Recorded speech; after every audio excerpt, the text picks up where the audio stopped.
नमस्कार साथियों, एक बार फिर से मैं अवनीश कुमार श्रीवास्तव ज्ञानदा अकेडमी की यूट्यूब चैनल में आप सभी का स्वागत करता हूं। हम पढ़ रहे हैं संविधान का भाग 5। मैंने आपको बताया कि संविधान का जो भाग 5 है, पूरे संविधान में बहुत ही ज़्यादा इम्पोर्टेंट भाग है। यदि ये वाला पार्ट हमारी समझ में आ गया तो बाकी का संविधान का अगला जो भाग पढ़ेंगे हम भाग 6, उस भाग में कुछ भी नहीं है। कैसे आर्टिकल आपको याद करना, मैं आपको इतनी बढ़िया शानदार ट्रिक बताऊंगा जिससे आप सारे के सारे आर्टिकल ऑन द टिप क्या करेंगे, आप उसको याद करेंगे। तो संविधान के भाग 5 में मैंने अभी आपको क्या क्या पढ़ा दिया। पहला आपको राष्ट्रपति पढ़ाया, उपराष्ट्रपति पढ़ा दिया, मंत्री परिषद के बारे में पढ़ा दिया, प्रधानमंत्री पढ़ा दिया, और लास्ट मैंने कल क्या पढ़ाया था आपको, महान्यायवादी के बारे में मैंने आपको बता दिया। आज हम पढ़ रहे हैं संविधान का बहुत ही इंपॉर्टेंट पार्ट है संसद। संसद को इंग्लिश में कहते हैं हम पार्लियामेंट, के बारे में हम क्या कर रहे हैं, आज पढ़ रहे हैं। तो पहला क्वेश्चन तो हमसे ये पूछेगा कि संसद जो शब्द है, क्या पूछेगा, संसद जो शब्द है, इस शब्द हमने किस देश के संविधान से लिया है। तो संसद जो शब्द है ये हमने फ्रांस के संविधान से लिया है। या पार्लियामेंट जो शब्द है वो हमने कहाँ से लिया है, फ्रांस के संविधान से क्या किया है, वो लिया है।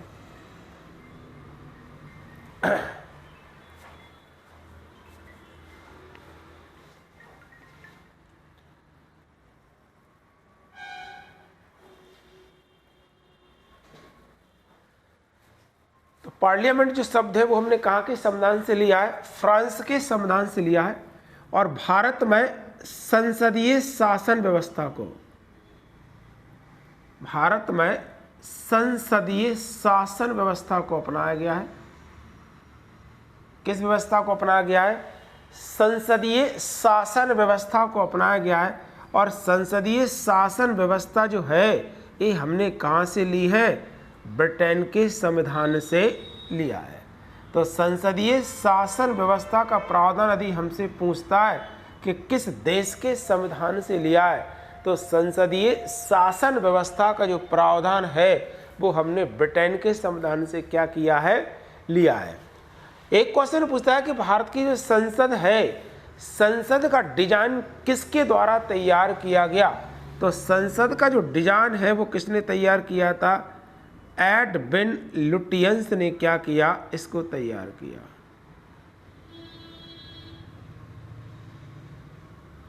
भारतीय संसद का जो डिजाइन है वो किसने तैयार किया, एडविन लुटियंस ने तैयार क्या किया, भारतीय संसद का पूरा जो डिजाइन था वो क्या किया, उसने तैयार किया। क्या क्या बताया मैंने, संसद शब्द अगर हमसे पूछता है कहाँ से लिया है, तो फ्रांस से लिया है।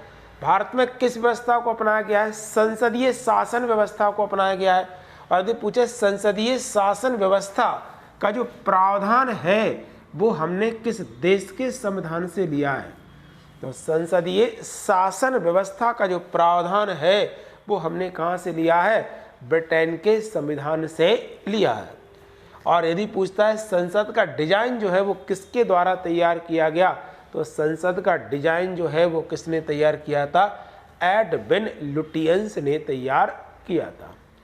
अब देखो एक चीज मैं आपको बताता हूँ कि जब भारत 1947 में आज़ाद हुआ तब उसमें संसद तो थी नहीं, संसद का गठन तो बहुत बाद में किया गया। तो उस समय हमारा जो काम था वो किसने संसद के रूप में काम किया, तो मैंने बताया था कि संसद भारत आज़ाद होने के बाद हमने एक अंतरिम सरकार का क्या किया था, गठन किया था। किसका गठन किया था, अंतरिम सरकार का।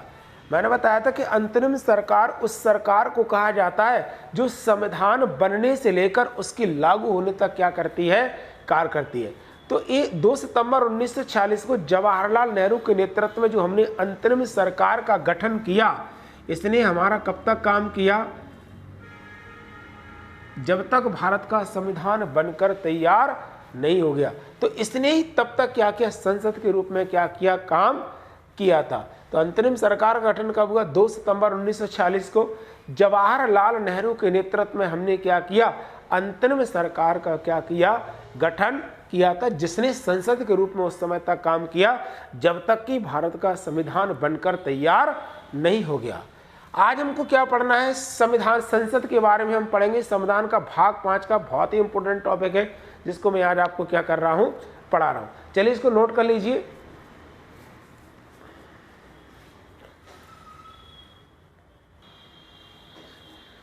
चलिए अब हम पढ़ेंगे संसद के लिए। तो सबसे पहला जो क्वेश्चन है वो हमसे पूछेगा संसद का उल्लेख कौन से आर्टिकल में है। तो भारतीय संसद का उल्लेख यदि पूछे किस आर्टिकल में दिया गया है, तो संसद का उल्लेख कौन से आर्टिकल में है, आर्टिकल 79 में दिया गया है।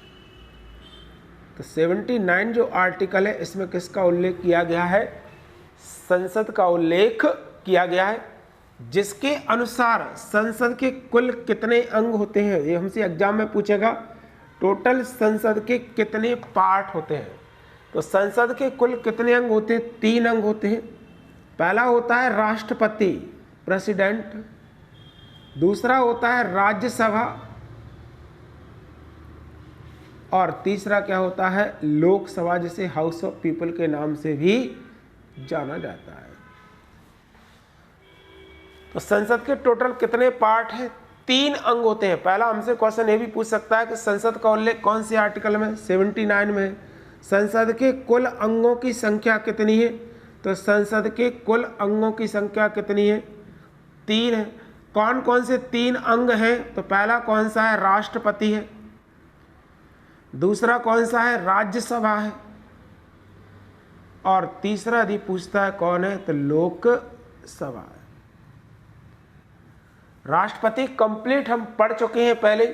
राष्ट्रपति से संबंधित कोई भी यदि आपको डाउट है तो प्लीज मुझे कमेंट बॉक्स में बताएं, और यदि वीडियो आपको अच्छा लगे तो उसे शेयर जरूर करें, लाइक करें, सब्सक्राइब करें और कमेंट उस पर अवश्य करें। तो राष्ट्रपति तो हम पढ़ चुके हैं पूरा कंप्लीट। आज हमको पढ़ना है राज्यसभा और लोकसभा के बारे में, हम क्या करेंगे, पढ़ेंगे। तो अब पूछेगा राज्यसभा का उल्लेख कौन से आर्टिकल में है। राज्यसभा का उल्लेख कौन से आर्टिकल में, 80 में है। जितने भी सारे इंपोर्टेंट आर्टिकल थे मैं आपको वो सारे के सारे आर्टिकल शॉर्ट वीडियो में बता चुका हूँ।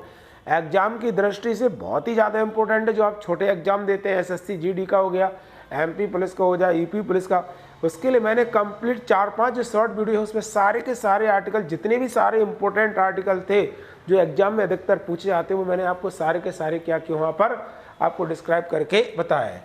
तो राज्यसभा का उल्लेख पूछे कौन से आर्टिकल में है, तो आर्टिकल 80 में किसका उल्लेख है, राज्यसभा का। तो 100% 81 में किसका उल्लेख किया गया होगा, लोकसभा का उल्लेख किया है। कितने क्वेश्चन बता दी मैंने आपको, 4। आर्टिकल 79 में किसका उल्लेख किया गया है, संसद का उल्लेख किया गया है।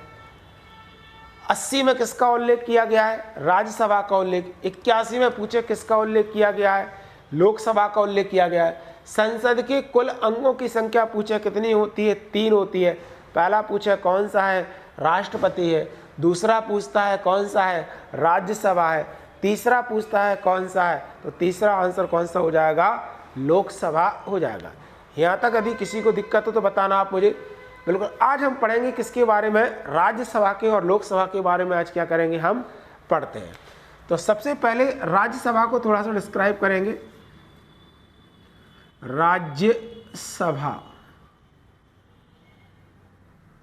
कौन सी आर्टिकल में बताया मैंने, राज्यसभा का उल्लेख संविधान के किस आर्टिकल में है, तो आर्टिकल 80 में इसका क्या किया गया है, उल्लेख किया गया है। अब अगला क्वेश्चन हमसे पूछेगा, 5 से 10 क्वेश्चन ऐसे इंपॉर्टेंट है जो 100% हमसे एग्जाम में क्या होगा, पूछा ही जाएगा। पहला क्या पूछेगा, संसद का स्थायी सदन कौन सा है, संसद का स्थायी सदन कौन सा है, राज्यसभा है। यदि पूछे संसद का उच्च सदन कौन सा है, तो अपर हाउस के नाम से यदि पूछे तो अपर हाउस कौन सा है, राज्यसभा है। क्या क्या पूछेगा, स्थायी सदन कौन सा है, राज्यसभा है। अपर हाउस के नाम से हम किसको जानते हैं, तो राज्यसभा के लिए अपर हाउस के नाम से जानते हैं। इसका कार्यकाल पूछे, इसका कभी भी विघटन नहीं होता है। हमने ऊपर ही लिखा है कैसा सदन है, स्थायी सदन है, इसका कभी भी विघटन नहीं होगा। इसके जो सदस्य होते हैं, मेंबर होते हैं, इसके सदस्यों का कार्यकाल होता है कितने वर्ष का, 6 वर्ष का। इसके सदस्यों का कार्यकाल पूछे कितने वर्ष का होता है, तो 6 वर्ष का होता है। सदस्यों का कार्यकाल कितने वर्ष का होता है इसके, तो 6 वर्ष का इसका कार्यकाल होता है, जिसमें से 1/3 सदस्य 1/3 जो सदस्य हैं प्रत्येक 2 वर्ष के बाद क्या होते हैं, पद मुक्त हो जाते हैं।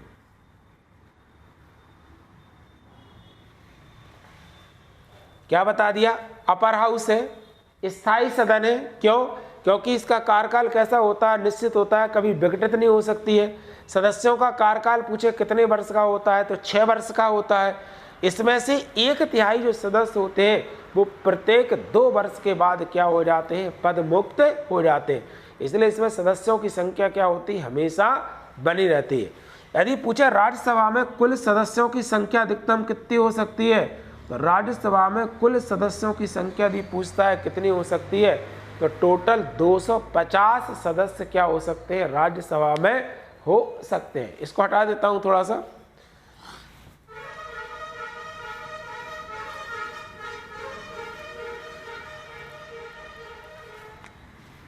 पूछेगा राज्यसभा में कुल सदस्यों की संख्या यदि पूछता है कितनी हो सकती है, तो राज्यसभा में कुल सदस्यों की जो संख्या है, यदि पूछे मैक्सिमम सदस्यों की संख्या कितनी हो सकती है, तो राज्यसभा में कुल सदस्यों की संख्या कितनी हो सकती है, 250 तक इसमें सदस्य टोटल हो सकते हैं। इन 250 सदस्यों में से 1200 सदस्य हैं, 12 सदस्य किसके द्वारा मनोनीत होते हैं, राष्ट्रपति के द्वारा मनोनीत होते हैं। राष्ट्रपति के द्वारा क्या होते हैं, मनोनीत होते हैं। टोटल कितने सदस्य होते हैं, 212 सदस्य होते हैं। 238 सदस्यों का तो हम क्या करते हैं, निर्वाचन करते हैं। कितने सदस्यों का, 238 का चुनाव करते हैं, और 12 सदस्य जो है उनको हम क्या करते हैं, राष्ट्रपति के द्वारा मनोनीत करते हैं। अब राष्ट्रपति जो मनोनीत करता है 12 सदस्यों को, वो किस क्षेत्र में करता है, तो ये भी हमसे पूछता है। तो आर्टिकल 80A के तहत भारत का जो राष्ट्रपति है वो क्या करता है, साहित्य, दूसरा क्या है, कला, तीसरा क्या है, विज्ञान, और चौथा क्या है, समाज सेवा। क्या क्या है, पहला साहित्य, दूसरा क्या दिया है, कला, तीसरा क्या दिया, विज्ञान, और समाज सेवा के क्षेत्र में यदि उसने कोई विशेष कार्य किया हो, ये तो उसके लिए हम क्या करते हैं, राज्यसभा में मनोनीत कर सकते हैं। और इसका उल्लेख पूछे कौन से आर्टिकल में किया गया है, तो आर्टिकल 80 में इसका उल्लेख किया गया है।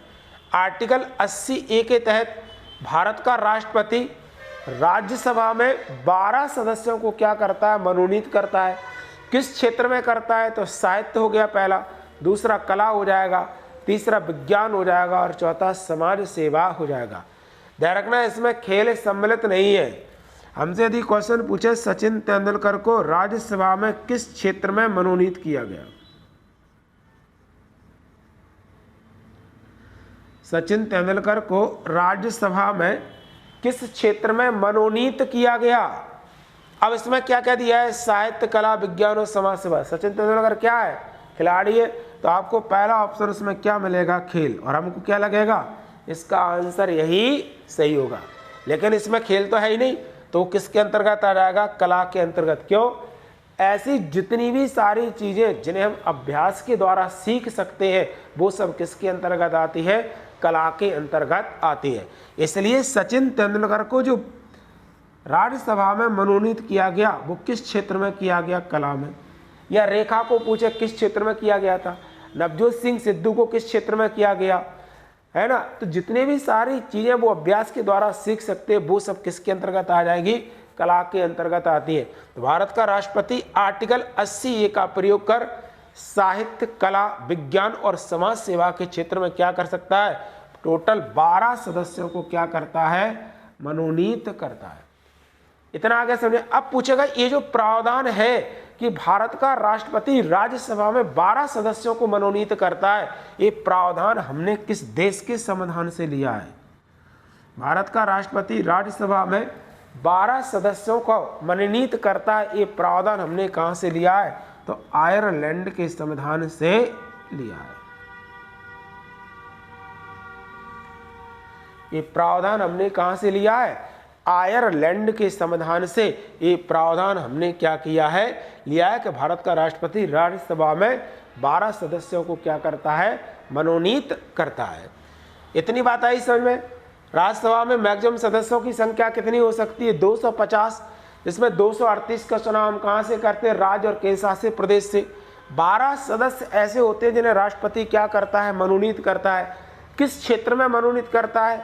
तो पहला मैंने आपको बताया साहित्य, दूसरा हमने आपको बताया कला, तीसरा बताया विज्ञान और समाज सेवा के क्षेत्र में मनोनीत करता है। आर्टिकल पूछे कौन से आर्टिकल में दिया गया है ये प्रावधान? तो आर्टिकल 80A में ये प्रावधान दिया गया है। ये प्रावधान किस देश के संविधान से लिया है? तो कहाँ से लिया है ये प्रावधान? हमने आयरलैंड के संविधान से प्रावधान लिया है। ध्यान रखिए, जितनी मेहनत हम करेंगे, जो आपको बता रहा हूं, आपको इसके अलावा एक्स्ट्रा कुछ भी पढ़ने की आवश्यकता महसूस नहीं होगी। आप पॉलिटी का कोई भी क्वेश्चन लगाना, जितने भी सारे आपके एग्जाम जो हो रहे हैं, आशा तो मेरी यही है कि सारे क्वेश्चन आपसे क्या होंगे? बनेंगे। इसलिए मैं कहता हूं कि पढ़ने के साथ साथ हमें क्या करना चाहिए? OT भी लगाना चाहिए। OT टाइप जितने भी सारे एग्जाम हैं वो सारे आप लगाएं, और कोशिश मेरी यही है कि जो भी आपके एग्जाम में पूछे वो सारा का सारा आपको यहीं से मिल जाए, अन्य कहीं आपको भटकना ना पड़े। तो लगातार पढ़ते रहिए और वीडियो को स्किप ना करें, क्योंकि आपके लिए एक एक चीज़ इम्पोर्टेंट है। मैंने पहले ही बताया कि मैं अनर्गल कुछ पढ़ाऊंगा नहीं, जो एग्जाम की दृष्टि से इम्पोर्टेंट होगा वही सारा का सारा हम क्या करेंगे? उसमें पढ़ेंगे। वीडियो बड़ा बनाने से कुछ नहीं होता कि हमने बहुत सारा उसको लंबा बना दिया, 2 घंटे का वीडियो बना दिया। काम कीजिए, उसमें कितनी मिली? 20 मिनट की। समझ रहे हैं ना आप? तो आपके लिए तो क्या करना है? आपको अपने टाइम मैनेजमेंट करना है। टाइम की आपको क्या करना है? बचत करना है कि कैसे हमारा टाइम एग्जाम के अकॉर्डिंग एकदम सही, जो हमारा समय है उसके अकॉर्डिंग हमारी पूरी क्या हो जाए? प्रिपरेशन हो जाए। तो आप पढ़िए, 100% आपके जितने भी सारे क्वेश्चन हैं वो बनेंगे। आप किसी भी एग्जाम की तैयारी कर रहे हैं, बैंक, SSC, रेलवे, PSC, सारे एग्जाम में जितने भी सारे क्वेश्चन पूछे जाएंगे, मेरी कोशिश यही कि वो सारे क्वेश्चन आपसे क्या हो? बने। तो वीडियो अच्छा लगे तो मैंने पहले ही बोला है कि आप उसको शेयर जरूर करें, दोस्तों को भेजें, जिससे उनको भी इसका क्या मिल सके? लाभ प्राप्त हो सके। अब हम पढ़ते हैं, इसको नोट कर लो। इसके बाद हम पढ़ेंगे राज्यसभा का सदस्य बनने के लिए क्या क्या योग्यताएं होनी चाहिए। तो राज्यसभा का सदस्य बनने के लिए क्या क्या योग्यताएं होनी चाहिए वो मैं आपको यहां पर बता रहा हूं।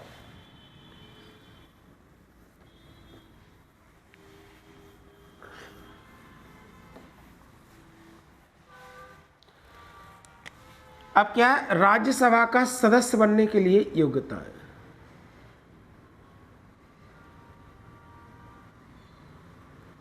राज्यसभा का सदस्य बनने के लिए योग्यताएं, क्या क्या क्वालिफिकेशन है जिससे हम राज्यसभा के क्या बन सकते हैं? सदस्य बन सकते हैं। तो पहली जो योग्यता, पहली तो इसकी ये योग्यता है कि भारत का क्या होना चाहिए? नागरिक होना चाहिए। क्या होना चाहिए? भारत का नागरिक होना चाहिए, पहला।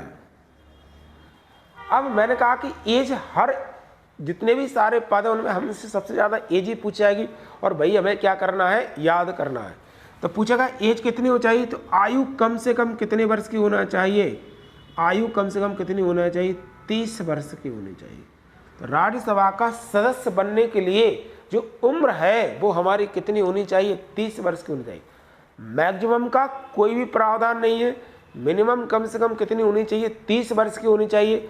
मैक्सिमम के बारे में कहीं भी कोई प्रावधान नहीं किया है। तो भारत का नागरिक, और आयु कितनी होनी भाई? 30 वर्ष की। तीसरा भाई, पागल और दिवालिया ना हो। पागल और दिवालिया ना हो, तो ये हमें याद करने की आवश्यकता नहीं है, तो सभी है। और किसी भी लाभ के पद पर ना हो।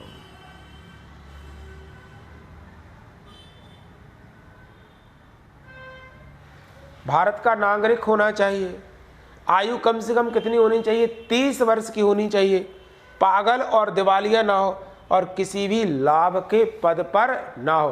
तब ऐसे व्यक्ति को हम राज्यसभा के सदस्य के रूप में नियुक्त कर सकते हैं या उसको चुन सकते हैं।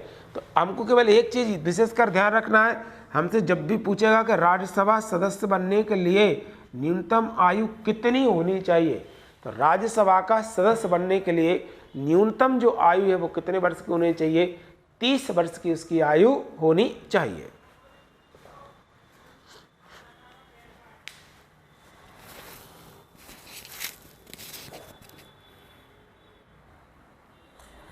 चलिए अब पढ़ते हैं राज्यसभा जितने भी सारे सदस्य हैं, इन राज्यसभा सदस्यों का निर्वाचन या चुनाव कैसे होता है।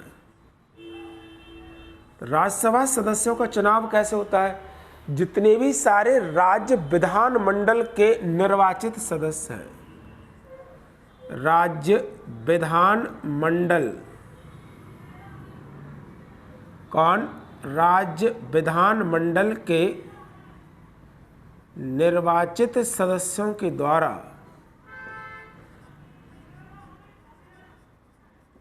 क्या होता है? राज्यसभा सदस्यों का क्या होता है? चुनाव होता है।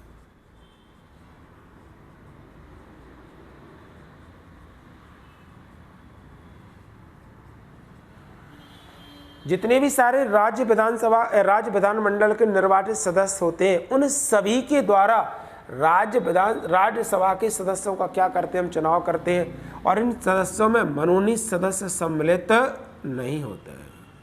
तो मनोनीत सदस्यों को छोड़कर जितने भी सारे होते हैं वो सब क्या करते हैं? राज्यसभा के सदस्यों का क्या करते हैं? चुनाव करते हैं। अभी मैंने बताया था कुछ समय पहले, यदि पूछे इनका कार्यकाल कितने वर्ष का होता है, तो कार्यकाल कितने वर्ष का होता है? 6 वर्ष का होता है। इसमें से 1/3 सदस्य 2 वर्ष के बाद क्या होते हैं? पद मुक्त हो जाते हैं। तो कार्यकाल पूछे कितने वर्ष का होता है? 6 वर्ष का होता है। 1/3 सदस्य प्रत्येक 2 वर्ष के बाद क्या होते हैं? पद मुक्त हो जाते हैं। मैक्सिमम संख्या मैंने आपको बताई थी कितनी है? 250 होती है। यदि पूछे सबसे अधिक राज्यसभा सदस्यों की संख्या कहाँ पर है, तो सबसे अधिक राज्यसभा सदस्यों की संख्या कहाँ पर है? 80 उत्तर प्रदेश में है।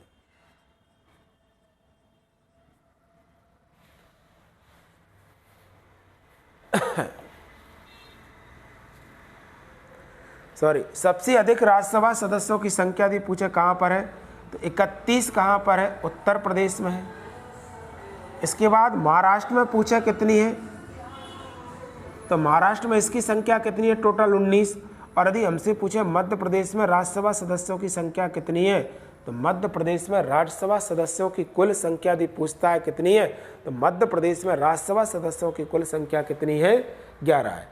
सबसे अधिक संख्या पूछे कहाँ पर है? 31 उत्तर प्रदेश में है। महाराष्ट्र में पूछे कितनी है? 19 है। और यदि पूछता है मध्य प्रदेश में राज्यसभा सदस्यों की संख्या यदि पूछे कितनी है, तो मध्य प्रदेश में राज्यसभा सदस्यों की संख्या टोटल कितनी है?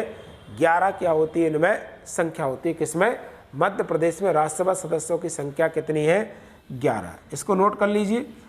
अब आते हैं राज्यसभा सदस्य का या राज्यसभा का सभापति कौन होता है। वैसे तो ये आपको ही बताना चाहिए, मैं आपको ये बता चुका हूँ पहले ही, हटा दूँ इसे। चलिए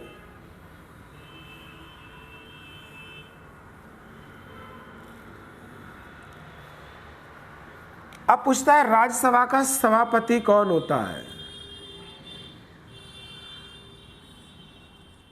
राज्यसभा का सभापति, और एक होता है राज्यसभा में क्या? डिप्टी चेयरमैन और चेयरमैन, या उपसभापति और सभापति होता है। तो राज्यसभा का जो सभापति होता है वो कौन होता है? भारत का उपराष्ट्रपति होता है। आपको बताना है कमेंट बॉक्स में, या मैं बता ही देता हूँ कि भारत का उपराष्ट्रपति राज्यसभा का सभापति होता है। कौन से आर्टिकल में दिया है? आर्टिकल 64 में दिया है। आर्टिकल 64 के अनुसार भारत का जो उपराष्ट्रपति है वो क्या होता है? राज्यसभा का सभापति या पदेन सभापति होता है।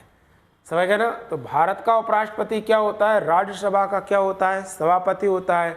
और उपसभापति जो होता है वो क्या होता है? राज्यसभा अपने ही सदस्यों में से क्या करती है? एक उपसभापति का क्या करती है? चुनाव करती है। तो जितने भी सारे राज्यसभा के सदस्य हैं अपने सदस्यों में से ही क्या करती है? वह एक उपसभापति का क्या करेगी? चुनाव करती है। अब हमसे क्वेश्चन पूछेगा राज्यसभा के पहले सभापति कौन है। राज्यसभा के पहले सभापति यदि पूछता है कौन है, राज्यसभा के पहले सभापति तो डॉक्टर सर्वपल्ली राधाकृष्णन है। कौन है? डॉक्टर सर्वपल्ली राधाकृष्णन। और यदि पूछा कि वर्तमान में कौन है, तो वर्तमान में जो भी उपराष्ट्रपति होगा वही राज्यसभा का क्या होगा, सभापति। और तो यदि वर्तमान में पूछे कौन है, तो वर्तमान में कौन हो जाएगा, डॉक्टर जगदीप धनखड़। जगदीप धनखड़ कौन है वर्तमान में, राज्यसभा के उपसभापति हैं। तो पहले उपसभापति कौन, डॉक्टर सर्वपल्ली राधाकृष्णन। क्यों, ये भारत के पहले उपराष्ट्रपति थे। और यदि वर्तमान में पूछे कौन है, तो डॉक्टर जगदीप धनखड़ वर्तमान में कौन है, राज्यसभा के पहले या वर्तमान में सभापति है। अब पूछेगा राज्यसभा के उपसभापति कौन है अभी, तो राज्यसभा के उपसभापति वर्तमान में कौन है अभी, हरवंश राय सिन्हा। एक कौन है वर्तमान में, राज्यसभा के उपसभापति है। और यदि पहले उपसभापति पूछता है कि राज्यसभा के पहले उपसभापति कौन है, तो BS कृष्णमूर्ति राव। कौन है, BS कृष्णमूर्ति राव राज्यसभा के पहले उपसभापति है। वर्तमान में पूछे तो हरवंश राय सिन्हा वर्तमान में राज्यसभा के कौन है, उपसभापति है। तो मैंने आपको सभापति बता दिया, उपसभापति दोनों मैंने आपको क्या किया, यहाँ पर क्लियर करवा दिए कि सभापति कौन होता है और उपसभापति के रूप में किसको हमने क्या किया, नियुक्त किया है। तो ये राज्यसभा के जो सदस्य होते हैं, सभापति पूछे हमसे उपराष्ट्रपति होता है, कौन से आर्टिकल में दिया है, 64 में दिया है। उपसभापति कौन होता है, 19 सदस्यों में से चुनते हैं। पहले पूछे कौन, BS कृष्णमूर्ति राव। और यदि वर्तमान में यदि हमसे पूछे कि राज्यसभा के उपसभापति कौन है, तो वर्तमान में कौन है, हरवंश राय सिन्हा कौन है, वर्तमान में इसके उपसभापति के रूप में निर्वाचित है। चलिए अब आगे पढ़ते हैं।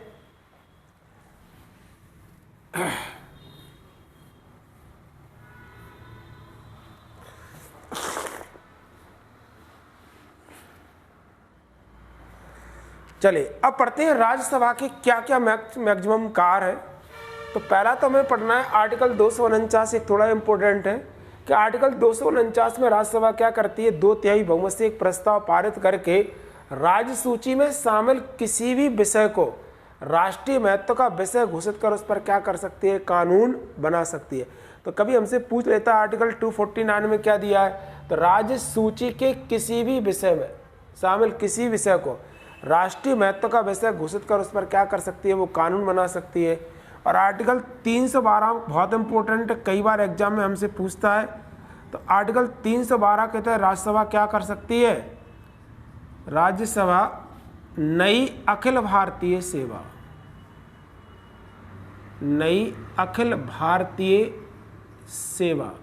का गठन कर सकती है। तो राज्यसभा क्या कर सकती है, यदि सार्वजनिक हित में ऐसा आवश्यक लगता है उसके लिए, तो आर्टिकल 312 का प्रयोग करके राज्यसभा क्या कर सकती है, नई अखिल भारतीय सेवा का गठन कर सकती है। यदि हमसे पूछे वर्तमान में भारत में कितनी अखिल भारतीय सेवा हैं, तो वर्तमान में अभी 3 अखिल भारतीय सेवा हैं। पहली कौन सी है, IAS, दूसरी कौन सी है, IEPS, और तीसरा कौन सा है, IFS। Indian administration service, Indian police service, और IFS का मतलब होता है इंडियन फॉरेस्ट सर्विस। तो वर्तमान में देश में कुल 3 अखिल भारतीय सेवाएं हैं। और यदि हमें नई अखिल भारतीय सेवा का गठन करना है तो आर्टिकल 312 का यूज करके राज्यसभा क्या कर सकती है, एक नई अखिल भारतीय सेवा का गठन कर सकती है। इसके अलावा राज्यसभा के जो निर्वाचित सदस्य हैं वो क्या करते हैं, राष्ट्रपति उपराष्ट्रपति के चुनाव में क्या कर सकते हैं, भाग ले सकते हैं। तो ये बहुत सारे इसके ऐसे कार्य हैं। किसी भी विधेयक को अपने यहाँ पर 14 दिन को रोक के रख सकती है, परंतु उसमें उसे संशोधन करने का अधिकार नहीं होता है। तो ये राज्यसभा से संबंधित जितनी भी सारी चीज़ें थी वो मैंने आपको क्या की, थोड़ी सी बताने का प्रयास किया। इसको नोट कर लीजिए जरा,